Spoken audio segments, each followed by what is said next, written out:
राम राम किसान भाइयों, इधर आओ, एक मिनट इधर आओ। आज जो है कुछ नई जानकारी आपको दूंगा। क्या आपके भी चने उमल रहे हैं मेरी तरह? मैं भी एक किसान हूँ, मेरे खेत में भी कुछ जगह पे जो है उमल आया है। उसकी जानकारी आपको पूरी चाहिए तो मेरे ऑलरेडी वीडियो डले हुए हैं, लेकिन आप सोच रहे होंगे बार बार चने का वीडियो क्यों बना रहा है। तो बार बार इसलिए बना रहा हूँ क्योंकि इस बीमारी को जो है हमको जड़ से पकड़ के अगले साल हमको पूरी तरीके से व्यवस्थित खेती करना है, ताकि हम जो पैसे जो हैं वो डॉलर के तरीके से कमाएं। तो ये सारी जानकारी जो है मैं इस वीडियो में आपको कवर करूंगा। आज हम आए हैं डॉलर चने के प्लॉट में फिर से, ताकि आपको जो भी बीमारियों का जो समाधान था वो नहीं मिल पाया और जो रोकथाम नहीं कर पाए उसका हम उपाय बहुत अच्छे से आपको देंगे। तो आइए मिलते हैं। ये प्लॉट जो है आप देखिए, ये प्लॉट अभी जो है डॉलर चने का प्लॉट है। तो सबसे पहले मैं डॉलर चने का जो इतिहास है वो आपको मैं बता देता हूँ, किस तरीके का इतिहास रहा है डॉलर चने का। तो डॉलर चना जो है एक मैक्सिकन और अमेरिकन वैरायटी है, जो कि एक किसान जो इंडियन फार्मर था वो यहाँ से जाके और वहाँ पे उसने कुछ देखा और वहाँ पे खेती किसानी देखने के बाद कुछ सीड्स जो है वो अपने साथ लेके आया था। उन सीडों को उसने अपने यहाँ पे चौपाई करके और बहुत ही कम मात्रा में लगाया था। वो सीड जो है उसने मल्टीप्लाई करके अपने खेत में जब लगाया था और मंडी में जब इसको लेके गया तो इसका बहुत अच्छा रेट मिला, साथ ही साथ इसकी बहुत ही अच्छी डिमांड थी। और दूसरी बात, इसको हम जो है डॉलर चना जो है इसका एक्चुअल नाम जो है वो डॉलर इसलिए पड़ा क्योंकि इसके जो रेट जो थे वो इस तरीके के थे कि किसान को बहुत अच्छा उत्पादन के साथ साथ रेट भी अच्छा मिला। तो अमेरिका से लाया और डॉलर के रूप में पैसा कमाया, इसलिए इंडिया में इसका नाम जो है डॉलर चना इसीलिए पड़ा। बाकी इसका जो ओरिजिनेटेड नाम जो है वो काबुली चना है। और इसके क्या क्या फ़ायदे होते हैं, तो ये जो चने होते हैं इसकी छोले जो होते हैं वो छोले खाते हैं। साथ ही साथ इसका जो प्रोटीन हम अगर खाएंगे तो इससे प्रोटीन भी मिलता है हमें। उसके साथ में इसका सलाद भी बनता है। साथ ही साथ अगर हम इसका बात करेंगे तो जो जानवर होते हैं उसकी क्रॉस ब्रीडिंग के लिए इसके अंदर प्रोटीन आता है, तो बहुत अच्छी मात्रा में और अच्छा काम करता है। उसी के साथ मेनली जो है ये इंडियन सेकंड सबसे ज़्यादा प्रोडक्शन करने वाला देश है डॉलर का, जो कि ये गल्फ़ कंट्रीज़ में इसको जो है भेजता है और इससे एक मोटा मुनाफा कमाता है। इसीलिए इसकी डिमांड बहुत ज़्यादा है, क्योंकि गल्फ़ कंट्री में जो है इसका बहुत ज़्यादा लेवल पे उत्पादन जो मतलब यूज़ किया जाता है। तो ये एक आपको मोटा मोटा मैंने इसका गणित बता दिया है। साथ ही साथ अब आपको मैं मिलवाऊंगा ऐसे किसान से जो ड्रिप की खेती डॉलर चने में कर रहे हैं, साथ ही साथ बहुत अच्छा उत्पादन ले रहे हैं।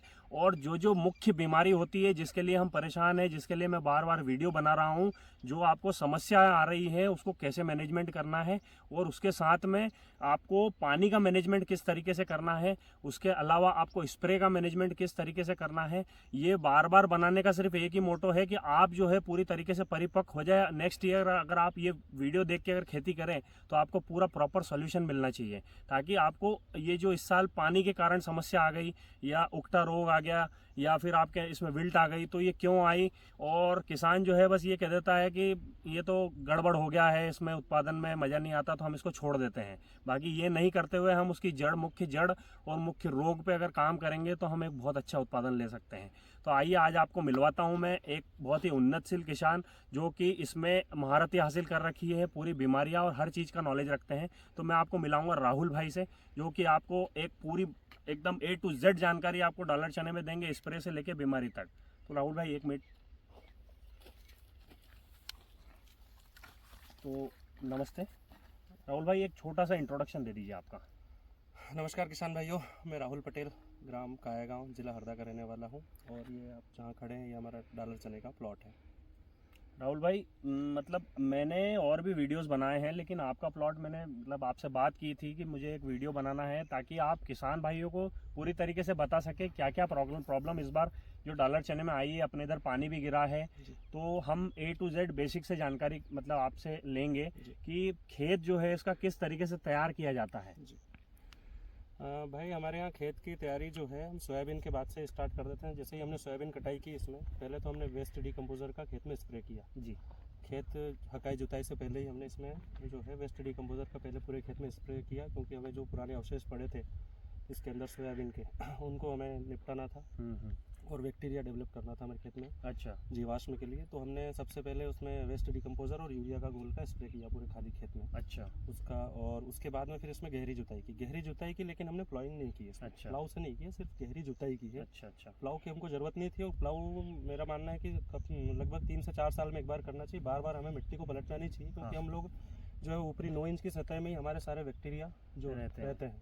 उसके बाद में नीचे की ज़मीन बार बार अपन चेंज करते हैं, तो बैक्टीरिया जो है बार बार नीचे चले जाते हैं, और हमको फिर उसको एक्टिव करने में समय लगता है। अच्छा तो एक्टिव बैक्टीरिया का ही सारा हमें इस्तेमाल करना रहता इसमें है। आपने जो है आपने ये सारा मैनेजमेंट करने के बाद इसके अंदर बेड प्रिपरेशन की। हाँ, इसमें क्या, बेड बनाने से पहले हमने इसमें बेसल खाद फेंका है। अच्छा, बेसल में चना क्या जो क्या है, चना एक प्रकार से पुरानी फसल की खाद को ज़्यादा उठाता है। अच्छा चने का साइंस, एक तो सॉल्ट सेंसिटिव फसल है, पहली बात तो ये। अच्छा इसको सॉल्ट से बहुत ज़्यादा सेंसिटिविटी है। इसको हाई पीएच और खार वाली ज़मीन, जिसको अपन बोलते हैं टेक्निकल भाषा में ज़्यादा ईसी वाली ज़मीन, अच्छा खार वाली ज़मीन में चना पैदा होने में दिक्कत देता है। तो पहले हमको इसके सॉल्ट जो है उसका विशेष ध्यान रखना रहता है। इसीलिए हम लोग क्या, हमने इसमें बेसल जो है खेत में लगभग 15 दिन पहले डाल दिया था, खेत में बेड प्रिपरेशन से पहले, ताकि जो है उसका सॉल्ट है वो एकदम न्यूट्रल हो जाए। और बेसल पहले डाल के उसके बाद में इसमें बेड बनाए थे। बेड बना के मैंने इसमें हाफ बेड पद्धति ली है, फुल बेड नहीं है ये। पहले फुल बेड बनाया, उसको बाद में रोटावेटर से हाफ बेड किया। और हाफ बेड करने के बाद इसमें जो है मैंने 2 कतार बोई है। 5 फीट पर बेड से बेड की डिस्टेंस है मेरी। हाँ। और इसमें 2 कतार हमने बोई है। 18 इंच पर एक कतार की लाइन से लाइन की दूरी है। और बेड से बेड की दूरी मेरी 5 फीट है। अच्छा, इसमें टोटल मेरे को 28 किलो से 30 किलो के आसपास सीड लगा है। 28 से 30 किलो सीड लगा है। तो इसमें अगर हम बात करें मोटा मोटा, मैं खुद भी किसान हूँ, मेरे खेत में भी 1 क्विंटल पर एकड़ का जो है बीज लगा हुआ है, और हम भी इस तरीके की साधारण खेती कर रहे हैं। लेकिन जब हम आज यहाँ पे मिले इनसे हमारी मुलाकात हुई, इनसे हमने डिस्कशन किया, तो इन्होंने मुझे बताया 28 किलो पर एकड़ जो है इन्होंने जो सीड रेट रख रखा है। तो कोई मतलब सोच भी नहीं सकता कि 28 किलो सीड रेट में हमको इतना अच्छा प्लॉट जो है भराव मिल गया। अब इसके अंदर एक चीज़ जो छूट गई वो मैं आपसे फिर से जानूंगा, जो सॉल्ट रेट जो आपने बताया था, उसको मैनेज करने के लिए आपने क्या खाद डाला है? सॉल्ट सेंस, देखिए कोई सा भी अपन खाद डालेंगे उसमें सॉल्ट तो रहता ही है। सॉल्ट के बेस पे बना होता है, तो उससे खेत का इसी तो बढ़ता ही बढ़ता है। अच्छा। तो उसको मैनेज करने के लिए हमने पहले तो इसमें काफ़ी समय पहले ही जो है बेसल डाल दिया था। बेसल में हमने सॉल्ट का थोड़ा सा विशेष ध्यान रखा था कि सॉल्ट से रिलेटेड, जैसे कि डीएपी हमने इस्तेमाल बिल्कुल नहीं किया इसमें। अच्छा इस बार हमने डीएपी की जगह सुपर फास्फेट लिया इसमें 4 बोरी एकड़ का। अच्छा 5 बोरी एकड़ का जिप्सम लिया है, 4 बोरी एकड़ का सुपर लिया है, और अपना वाइट पोटास लिया है। इसके अंदर न्यूट्रिएंट्स का कुछ विशेष ध्यान रखा, जिसमें मैग्नीज, हम मैग्नीज का बहुत कम इस्तेमाल करते हैं किसी भी न्यूट्रिएंट्स में। इसमें हमने मैग्नीज डाला है, बोरॉन डाला है, और जिंक डाला है। अच्छा, वो अलग से हमने इसमें डाला है। तो सारे न्यूट्रिएंट्स जो है आपने पूरी तरीके से इसके अंदर मैनेज किए हैं। बिल्कुल। और इसके बाद सबसे मेन मुख्य जो इसके अंदर चीज़ें मैंने इनसे सुनी है कि डीएपी का इस्तेमाल नहीं हुआ है। हम लोग डीएपी के बगैर किसान जो है मतलब संतुष्ट ही नहीं होते हैं। तो ये एक उदाहरण आप देख सकते हो किस तरीके का प्लॉट लगा है, बगैर डीएपी भी हो सकता है। साथ ही साथ इतना डीएपी उपयोग कर रहे हैं कि आधे से ज़्यादा फास्फोरस तो हमारी ज़मीन में ऑलरेडी पड़ा हुआ है, लेकिन हम उसको एक्सेस में देने के बाद जो है वो अपटेक ही नहीं कर पा रहा है। तो इस चीज़ को आप विशेष ध्यान रखें कि जिस चीज़ की ज़रूरत है अगर वही देंगे आप, तो आपका खाद भी उपयोगी होगा, आपका जो पैसा लगाया वो भी उपयोगी होगा, और साथ ही साथ में जो फसल निकलेगी उसका उत्पादन बहुत अच्छा होगा। अब हम बात करेंगे आपने इसके अंदर सोइंग जो है वो किस विधि से की है? मैंने इसमें बेड पर जो है सिटिल से ही अपनी सोइंग की है, जिसमें मैंने 2 चांस लिए 18 इंच के ऊपर। अच्छा। और उसके साथ फर्टिलाइजर कुछ भी नहीं मिला है, क्योंकि बेसल में पहले ही दे चुका था। हाँ। और फास्फोरस की मात्रा जो सफिशिएंट देने के बाद में मैंने इसमें न्यूट्रिएंट्स का ध्यान रखा, जिसमें कोबाल्ट, निकल सल्फेट और मोलिब्डेनम, अच्छा। इनका भी विशेष ध्यान रखा था। मोलिब्डेनम की बहुत ज़्यादा अत्यधिक आवश्यकता रहती है डॉलर चने लेकिन, में? हाँ, डॉलर चने में। लेकिन अच्छा। उसकी मात्रा आपको ज़्यादा नहीं रखना है, क्योंकि टॉक्सिसिटी भी साथ में देता भी है वो। अच्छा। तो इनका कुछ मात्रा में देकर, और मैंने जो है इसमें मैग्नीज, बोरॉन के साथ में पहले बेसल देने के बाद में लास्ट में बेड बना के इसमें बुआई की है। हाँ। और सीड ट्रीटमेंट का थोड़ा विशेष ध्यान रखना होता है इसमें। मैंने किसी भी जो है सीड ट्रीटमेंट में ज़्यादा केमिकल का इस्तेमाल नहीं किया है। केमिकल में ज़रूर मैंने नेटिवो लिया है, एक मेरी विशेष मजबूरी के कारण, क्योंकि मुझे लग रहा था कि लास्ट ईयर भी मैंने चना लगाया, तो हो सकता है इस बार मेरे को थोड़ी समस्या है, इसलिए मैंने नेटिवो लिया है। कोई नेटिवो लेता नहीं है सीड ट्रीटमेंट में। मैं वही पूछ रहा हूँ, नेटिवो आपने सीड ट्रीटमेंट में लिया है, जी। तो कहीं ना कहीं ये कॉस्ट में महंगा नहीं है? कॉस्ट में ज़रूर महंगा है, लेकिन मैं आगे की बीमारियों को देखते हुए मैंने लिया था। नेटिवो इसीलिए लेने का मेरा कारण था कि इसमें बाद में एक बीमारी आती है जिसको हम बोलते हैं राइजेक्टोनिया। अच्छा। तो राइजेक्टोनिया के बचाव के लिए मेरे को नेटिवो पहले से ही लेना था स्टार्टिंग में। अच्छा, बाद में अगर हम चाहें तो कंट्रोल? बाद में कंट्रोल होता है, बाद में नेटिवो का स्प्रे होता है, लेकिन मैं सीड ट्रीटमेंट में उसको साथ में ही लेके चल रहा था। एक तो ड्राई रूट रॉट और राइजेक्टोनिया, उसमें नेटिवो का विशेष महत्व है। और मैंने कहीं रिसर्च में पढ़ा है कि काफ़ी लोग जो है कार्बन डाइजियम लेते हैं। कार्बन डाइजियम के से ज़्यादा इफेक्टिव जो है आपका नेटिवो पड़ेगा इसमें। उसके बाद में इसमें जैविक काफ़ी ट्रीटमेंट किया है मैंने, जैसे कि मैंने ट्राइकोडर्मा से ट्रीटमेंट किया, सीड ट्रीटमेंट सबसे पहला जो मैंने नेटिवो ले लिया था। हाँ। उसके बाद उसके ऊपर लेयर कोटिंग बनाई है, इसमें ट्राइकोडर्मा लिया। बाद में मैंने जो इसका राइजोबियम होता है चने का राइजोबियम लेके उसका सीड ट्रीटमेंट किया है। हाँ। बाद में कुछ सीवीड का सीड ट्रीटमेंट किया है मैंने। इस प्रकार से इसको 7 प्रकार के सीड ट्रीटमेंट किए हैं मैंने। उसके बाद में इसकी बुआई की है। अच्छा, तो अलग अलग हिस्सों में किए हैं हाँ। या फिर एक ही, मतलब एक ही प्लॉट में जितना बीज है उसमें सारे में उसमें कुछ मात्रा में बीज ले लेके पहले सीड ट्रीटमेंट किया, फिर उसको सुखाया, फिर सीड ट्रीटमेंट किया, फिर सुखाया। इस प्रकार से मैंने उसको पूरा 1 दिन का प्रोसेस था वो, जिसमें छांव में सुखाते गया, सीड ट्रीटमेंट करते गया। अब कुछ लोगों के सवाल होंगे कि भाई आपने फंगीसाइड ले लिया, फिर बाद में बैक्टीरिया भी ले लिया, वो तो मर जाएगा, फंगस है वो भी फंगस है। सही बात। लेकिन 50% काम करेगा। अच्छा। आपका 100% तो नहीं, लेकिन मेरे को एक केमिकल फंगीसाइड लेना था। मैं चाहता तो नहीं लेके भी शायद उससे बचाव कर सकता था, लेकिन एक दूध का वो जला हुआ छाछ को भी फूक फूक के पीता, वही वाली बात है। इसलिए मैंने कहा भाई एक बार फंगीसाइड तो लूंगा, क्योंकि मेरी जो आप ये किस्म देख रहे हैं JGK5 पे काफ़ी महंगा बीज पे लेके आया था। तो मैंने सोचा कि थोड़ा सा इसको फंगीसाइड से ट्रीटमेंट भी कर दूं, साथ में मैंने जैविक ट्रीटमेंट भी किया है, और उसके बाद में इसकी फिर जो है बुआई की है मैंने चने की। तो इस तरीके से मैनेजमेंट हो रहा है। इसमें हम अगर आप देखेंगे तो बहुत सारी चीज़ें बताई हैं, और बहुत सारी चीज़ें बताने के साथ अगर आप देखेंगे तो इसमें सबसे पहला सवाल आपके मन में आ रहा होगा कि इतना ज़्यादा कॉस्टिंग लगाने के बाद हमको कितना उत्पादन मिलेगा और क्या श्योरिटी है कि उत्पादन मिलेगा। तो हम वो चीज़ भी समझते हैं कि एक मोटा मोटा उत्पादन लेने से, मतलब लगाने से लेके लेने तक, ये फंगीसाइड से लेके स्प्रे और सारी चीज़ों का क्या खर्चा आ रहा है? इसमें आपको देखने में बहुत सारी चीज़ें लग रही होगी। हाँ। आम तौर पे किसान ये सारी चीज़ें खुद भी करता है, लेकिन उसकी कॉस्टिंग का ध्यान नहीं रखते हुए DAP डाल रहा है, उसका खर्चा कितना जा रहा है। मैंने उसी कॉस्टिंग में 4 बोरी सुपर ले लिया, DAP की कॉस्टिंग को हटाते हुए। ठीक है। और जैसे मैंने आपको इतना सारा सीड ट्रीटमेंट बताया, अब ये सारे जैविक चीज़ें हैं, ये मेरे घर पे मैं मल्टीप्लाई कर सकता हूँ। एक बॉटल आप कहीं से भी ट्राइकोडर्मा और राइजोबियम लेके आप उसको मल्टीप्लाई कीजिए, और आराम से आप इसमें, जैसे कि मैंने वेस्ट डिकम्पोजर भी इसमें ट्रीटमेंट में लिया है, OWDC। तो मेरे पास पहले से बना हुआ कल्चर था, उसको सिर्फ कितना 1 लीटर लगना है, 2 लीटर लगना है ट्रीटमेंट में। तो कोई ज़्यादा विशेष खर्चा नहीं है। सिर्फ सुनने में लगता है कि बहुत सारी चीज़ें इन्होंने डाली है, लेकिन सारी सस्ती चीज़ें हैं, कोई ज़्यादा आपकी कॉस्ट को इफेक्ट नहीं करती है। ठीक है, तो अब हम जानेंगे इसके अंदर जो है वाटर मैनेजमेंट जो है सबसे मुख्य काम है, और ये मैनेजमेंट के कारण ही सारी फसलें जो हैं डॉलर की खराब हो रही हैं। तो इस पे मैं, मतलब मुख्य बिंदु में इस पे रखना, मतलब ऐसा कि डॉलर चने में किस प्रकार से वाटर मैनेजमेंट करें कि प्लॉट पूरी तरीके से हरा भरा रहे। वाटर ड्रेनेज कैपेसिटी डॉलर की कितनी होती है और कितना अपटेक कर सकता है वो? देखिए, डॉलर में जो है एक तो सॉल्ट सेंसिटिव, उसके बाद वाटर सेंसिटिव हम बोल सकते हैं इसको। जी। मैंने जो है इसमें पहले सूखे में बुआई की थी। सूखे में बुआई की बिल्कुल थी। सूखे में अच्छा। बुआ के, और ड्रिप से जो है पानी छोड़ा था उसके ऊपर। सूखे में बोने के बाद में दोनों कतारों के ऊपर मैंने 6-6 घंटे ड्रिप चलाई है। फिर बाद में सेंटर में ड्रिप डाल के छोड़ दी है जी। और जिसका जर्मिनेशन अच्छा आ गया था, उसके बाद 20 से 22 दिन पे फिर से मैंने ड्रिप चालू की थी। कितनी देर चलाया था वो? लगभग मैंने वापस से 3 से 4 घंटे फिर से चलाया था। अब आपके इसमें भी अलग अलग चीज़ें हैं। आपका ड्रिप का डिस्चार्ज कितने लीटर है, आपकी ज़मीन कौन सी है, काली ज़मीन है, हल्की ज़मीन है। हल्की ज़मीन में आपको पानी ज़्यादा देना पड़ेगा, काली ज़मीन है तो आप अपने हिसाब से मैनेज कर सकते हैं जी। ठीक है। और इसमें मैंने जब बोने के बाद में जब पानी छोड़ा था इसमें, तो उसके साथ मैंने OWDC, ट्राइकोडर्मा और माइक्रोराजा का मिक्स बना हुआ कल्चर जो है 200 लीटर एकड़ मैंने स्टार्टिंग में ही छोड़ा था, ताकि रूट डेवलपमेंट अच्छे से हो सके और किसी भी प्रकार का फंगस जो है उसके अंदर नहीं लगे। बिल्कुल। अच्छा, इसके बाद में आपका दूसरा पानी का मैनेजमेंट जो था वो कितने दिन पे किया? 20 से 22 दिन पे मैंने पानी दिया था। अच्छा। और उसमें स्टार्टिंग में सिर्फ मैंने नॉर्मल 19 खाद जो है वो ड्रिप में डाली थी, कुछ ह्यूमिक एसिड डाले थे जी, और वही फिर मिक्स 200 लीटर कल्चर के साथ मैंने इसमें पानी दिया था। और उसके बाद में फिर अगला पानी जब मुझे देना था, उस टाइम पे हमारे यहाँ बारिश हो गई थी काफ़ी ज़्यादा, तो वो पानी दे नहीं पाया था। अब इसमें मेन जो है वाटर का ड्रेनेज का सिस्टम का आपको ध्यान रखना। चाने में अगर कहीं भी पानी भराव होता है तो सबसे ज़्यादा तकलीफ का सब्जेक्ट है इसमें। मैंने जैसे इसमें पानी के लिए आप ढाल देख सकते हैं, उस तरफ भी खेत में ढाल है, इस तरफ भी मेरा लगभग 1 फीट की ढाल है दोनों तरफ। अब इसमें मैं एक चीज़ और मेंशन करना चाहूँगा, जब पानी आया था उस टाइम पे मेरी इनसे बात हुई थी, इनके प्लॉट के अंदर पूरी तरीके से नालियों में पानी भर गया था, और वैसा पानी भरने के बाद में डॉलर चने आप खुद समझते हैं कि किस तरीके से मैनेज करके इन्होंने इस लेवल पे उनको लेके आए हैं। तो ये बहुत ही अद्भुत काम किया है, मतलब अपने लेवल पे बिल्कुल बेस्ट दिया है इन्होंने, ताकि आप मतलब ये देख लीजिए कहीं भी आप पूरे प्लॉट में आपको सिंगल पौधा आपको नहीं मिलेगा जो कि मतलब पीला हो या उमल गया हो।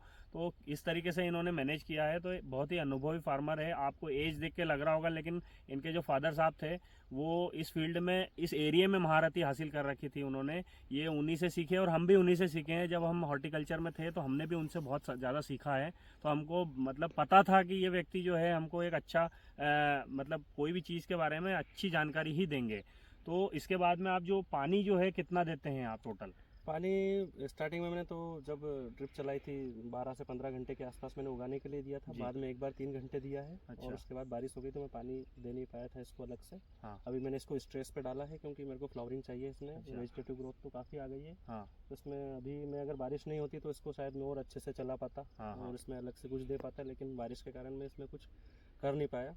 थोड़ी सी समस्याएं वहाँ रही है। अब इसके बाद में आपको वाटर मैनेजमेंट और करना पड़ेगा या बिल्कुल, इसमें बिल्कुल, काफ़ी है? बिल्कुल, तो बिल्कुल, वो बिल्कुल। आप अभी कितने टाइम पे लेंगे? 60 दिन की ये फसल हो चुकी है। अच्छा। और मेरे को इसमें जो है 45 दिन पे पानी देना था और फिर से 60 दिन पे देना था, लेकिन आज 60 दिन की स्थिति देखते हुए अभी मैं 1-2 दिन में इसकी पानी की स्थिति देखते हुए इसमें मेरे को लगता है कि 1-1 घंटा 1-2 बार मेरे को 2 या 3 बार तक रेगुलर 3 दिन तक रेगुलर ड्रिप चलाऊंगा मैं इसमें। लेकिन अभी ड्रिप मेरी बीच में है, उसको उठा के मैं नाली में शिफ्ट करूँगा।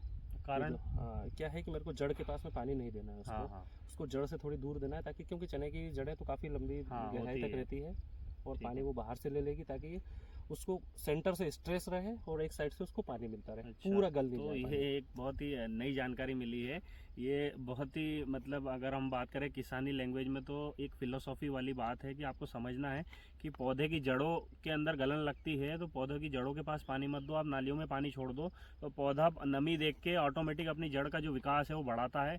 उससे दो फायदे होंगे, एक तो पानी की पर्याप्त पूर्ति हो जाएगी, साथ ही साथ इसका जितना मतलब अंदर राइजोबियम और जो वाइट रूट होती डेवलप होती है, जो भोजन की प्रक्रिया करती है, वो जितनी बढ़ेगी उतना इसमें फ्रूटिंग और फ्लावरिंग अच्छी आएगी, इसका ग्रोथ अच्छा होगा।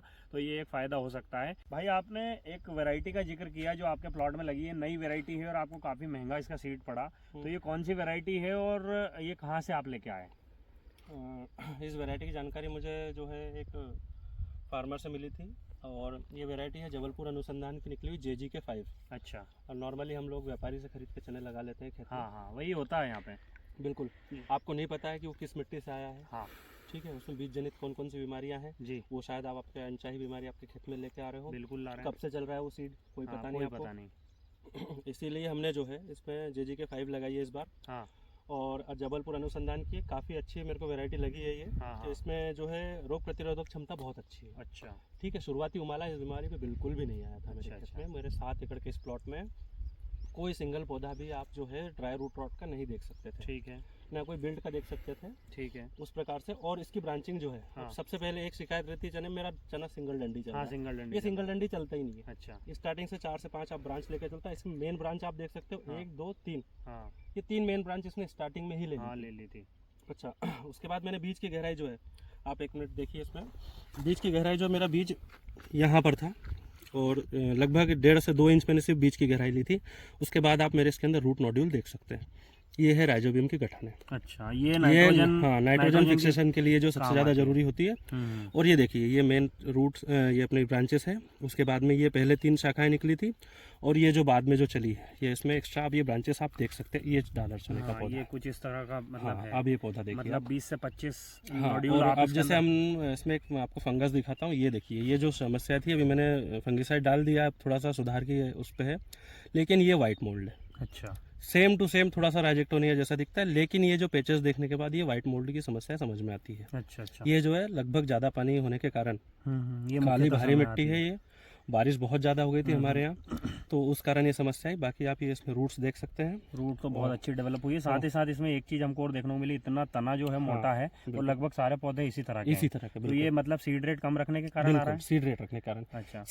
सीड रेट जो कम रखने का मुख्य उद्देश्य है, इसको काफ़ी फैलाव मिलेगा। हाँ हाँ। जगह काफ़ी मिलेगी। जगह काफ़ी मिलेगी तो पॉट सेटिंग ज़्यादा आएगी। अच्छा। फ्लावरिंग ज़्यादा आएगी। हाँ। तो ब्रांचेस ज़्यादा लेगा। हाँ हाँ। अच्छा, पॉट सेटिंग ज़्यादा आएगी तो दूरी मिलने के कारण जब इसको डिस्टेंस मिलेगा तो आपके दाने का साइज़ बढ़ेगा। अच्छा। अच्छा। अपन लोग देखते हैं कि अपने यहाँ साइज़ नहीं आता है, क्योंकि अपन घनत्व बहुत ज़्यादा इसमें ले लेते हैं। अगर आप दूरी रखेंगे तो आपका जो है दाने का साइज़ भी अच्छा आएगा।